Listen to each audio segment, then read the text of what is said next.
মধ্যমেয়াদে দেশের অর্থনৈতিক প্রবৃদ্ধির হার বৃদ্ধির পূর্বাভাস দিয়েছে আন্তর্জাতিক মুদ্রা তহবিল আইএমএফ।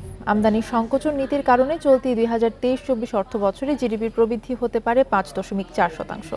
তবে ২০২৫-২৬ অর্থবছরের প্রবৃদ্ধি আবারও ৭% ঘরে উঠবে বলে সংস্থাটি মনে করছে।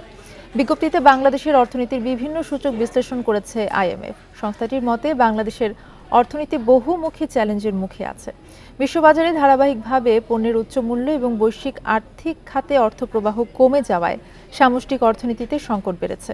এতে বিদেশি মুদ্রার রিজার্ভ বা মজুত এবং স্থানীয় টাকার উপর চাপ পড়েছে। এই চাপ সামলাতে অবশ্য মুদ্রা বিনিময় হার সংশোধনী সাহসী পদক্ষেপ নেওয়া হয়েছে।